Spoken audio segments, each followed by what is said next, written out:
Hi hello welcome to Aadab TV. నేను మీ journalist Sai. దక్షిణాది రాష్ట్రాల్లో ముఖ్యమంత్రి చంద్రబాబు నాయుడు ఒంటరి అయిపోతున్నారా?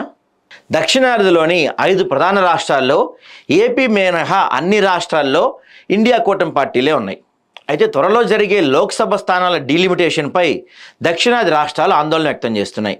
ప్రస్తుతం అయితే ప్రతిపాదన ఉన్న ప్రక్రియ యథాప్రకారం అమలైతే ఏపీ కూడా లోక్సభ స్థానాలను కోల్పోవాల్సి వస్తుంది. ఎందుకంటే జనాభా నియంత్రణ పాటించిన దక్షిణాదిలో భారీగా సీట్లు తగ్గి ఆ మేరకు ఉత్తరాదికి పార్లమెంట్ సీట్లు పెరుగుతాయి. దీనివల్ల దక్షిణాదికి రాజకీయంగా ప్రాధాన్యం తగ్గిపోతుందనే ఆందోళన కూడా ఉంది. సో దక్షిణాది రాష్ట్రాలు కేంద్ర ప్రభుత్వంపై ఒత్తిడి చేసేందుకు అన్నీ కలుస్తున్నాయి. 5 దక్షిణాది రాష్ట్రాలకు చెందిన 4 రాష్ట్రాల సీఎంలు చేతులు కలిపి అడుగులు వేస్తున్నారు. ఈ కూటమికి దూరంగా ఒంటరిగా ఏపీ సీఎం చంద్రబాబు మిగిలిపోతున్నారు.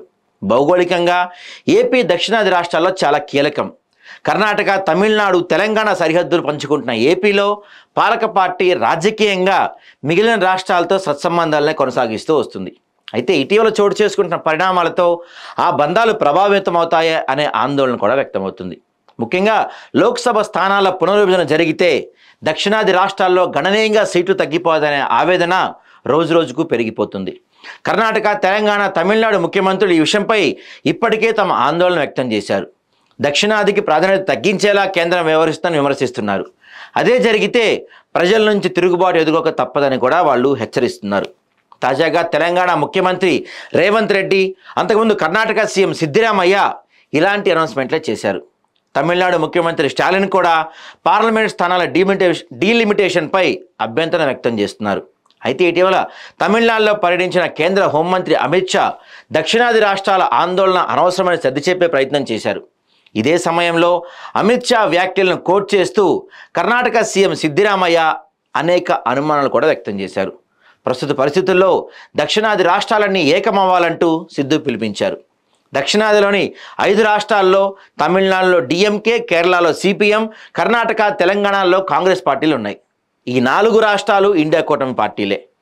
ఇక మిగిలిన రాష్ట్రం ఏపీలో ప్రస్తుతం ఎన్డీఏ కూటమి అధికారంలో ఉంది. ప్రభుత్వ విధానంలో నియోజకవర్గాల పునర్విభజన జరిగితే ఏపీలో కూడా 5 నుంచి 6 స్థానాలు తగ్గిపోయే అవకాశం ఉంటుంది. అయితే కేంద్ర ప్రభుత్వం ఏపీలోని కూటమి కూడా భాగస్వామ్యం కావడంతో సీఎం చంద్రబాబు కానీ డిప్యూటీ సీఎం పవన్ కళ్యాణ్ కానీ మాట్లాడలేకపోతున్నారు. దీంతో దక్షిణాది రాష్ట్రాల్లో ఏపీ ప్రధానంగా చంద్రబాబు వంటవాళ్ళు అయిపోతున్నారా అనే టాక్ కూడా వినపడుతుంది. సీనియర్ నేతగా, ముఖ్యమంత్రిగా చంద్రబాబుకు దక్షిణాదిలో మంచి గుర్తింపు ఉంది. ఆయన సీఎంగానే ఉంటూ సమర్థంగా జనాభా నియంత్రణ విధాలు పాటించారు. అవి సత్ఫలితాలను ఇచ్చాయి. అయితే అదే చంద్రబాబు భవిష్యత్తును దృష్టిలో పెట్టుకొని జనాభా నియంత్రణకు ఫుల్ స్టాప్ పెట్టి కొత్తగా జననాలు పెరిగేలా ప్రోత్సహించాలని నిర్ణయం తీసుకున్నారు. తన జనాభా నియంత్రణ పాలసీని పునఃసమీక్షించుకున్న చంద్రబాబు డీలిమిటేషన్లో దక్షిణాదికి జరగబోయే అన్యాయంపై ఆయన మాట్లాడడం లేదనే విమర్శలు కూడా ఎదుర్కొంటున్నాడు. ఎందుకంటే ఆయన ఎన్డీఏలో ఉన్నారు కాబట్టి మాట్లాడలేకపోతున్నారు. ముఖ్యంగా చంద్రబాబు శిష్యుడిగా గుర్తింపు తెచ్చుకున్న తెలంగాణ సీఎం రేవంత్ రెడ్డి సైతం కేంద్రంపై పోరుకు సిద్ధమవుతున్నారు. సో ప్రస్తుతం దక్షిణాది రాష్ట్రాల్లో సీఎంగా పనిచేస్తున్న వారిలో అత్యంత సీనియర్ చంద్రబాబే. ఎప్పటి నుంచో ఉన్నారు కాబట్టి ఆయన మెతగ్గా ఉండడంపై ప్రజలు కూడా చూస్తున్నారు. మరి గతంలో ఉమ్మడి రాష్ట్ర సీఎంగా, ప్రస్తుతం ఎన్డీఏలో కీలక నేతగా చంద్రబాబు వ్యవహరించడానికి కారణం ఆయన పార్టీకి వచ్చిన పార్లమెంట్ సీట్లే. ఇక సీట్లు తగ్గిపోతే భవిష్యత్ రాజకీయాల్లో కేంద్రంలో దక్షిణాది పాత్ర నామమాత్రమయ్యే పరిస్థితులు నెలకొనడంపై కూడా చంద్రబాబు మౌనంగా ఉన్నారు. దీన్ని చాలామంది జీర్ణించుకోలేకపోతాం, ఇష్టపడుతున్నా. అదే సమయంలో డీలిమిటేషన్ ప్రక్రియకు జనాభా ప్రాతిపదిక కాకుండా ఇతర అంశాలను పరిగణలో తీసుకునేలా కేంద్రంపై ఒత్తిడి తెచ్చే సామర్థ్యం చంద్రబాబు ఒక్కరికే ఉందంటున్నారు. మరి ఈ పరిస్థితుల్లో చంద్రబాబు కేంద్రంపై ఒత్తిడి తెచ్చి మిగతా దక్షిణాది రాష్ట్రాలను తను అనుసరించేలా చేస్తారా, లేక మౌనంగా ఒంటరిగా ఉండిపోతారా అనేది మాత్రం చూడాలి మనం.